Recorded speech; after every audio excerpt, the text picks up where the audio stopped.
Plus de hausse d'impôts et une aide conséquente au retour à l'emploi des jeunes et aux chômeurs longue durée.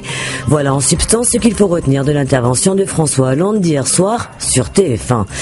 J'oubliais, il faut aussi retenir que s'il n'arrive pas à inverser la courbe du chômage d'ici 2017, il ne se représentera pas à la présidentielle. Et bien sûr, une grande partie de la presse s'en fait l'écho aujourd'hui. C'était donc l'heure de vérité pour le chef de l'État, titre Libération, pour qui François Hollande a tenté de défendre sa politique sociale libérale avec véhémence et une certaine honnêteté.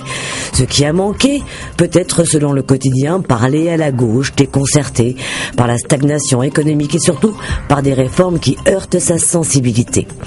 On n'y voit pas plus clair, commente pour sa part aujourd'hui en France, pour qui François Hollande n'a pas trébuché mais n'a pas non plus rassuré. C'est encore un rendez-vous raté pour le Figaro. Il n'avait pas grand-chose à dire, mais il l'a dit longuement. S'exaspère une de ses grandes plumes, pour qui, dans certaines situations, il vaut mieux se taire que de parler. Sans grande surprise, sa tentative de convaincre la France a été plus que moyenne et surtout vaine pour le quotidien. Oui, il a pu commettre des erreurs, titre le gratuit métro. En même temps, il a aussi dit qu'il acceptait toutes les critiques, relève l'autre gratuit, 20 minutes. Et puis au risque d'en surprendre certains, voire beaucoup, il y a aussi ceux qui y croient encore, annonce Le Monde. Soit ils ne font pas de bruit ni de commentaires, ils sont même plutôt silencieux, mais apportent un soutien sans faille au président Hollande, il fallait aussi le dire. Alors, rebondira pas, l'avenir le dira. Le Monde, qui est aussi l'un des 40 médias internationaux, a publié des révélations sur ces milliards évaporés des multinationales au Luxembourg, grâce à des accords plus que secrets.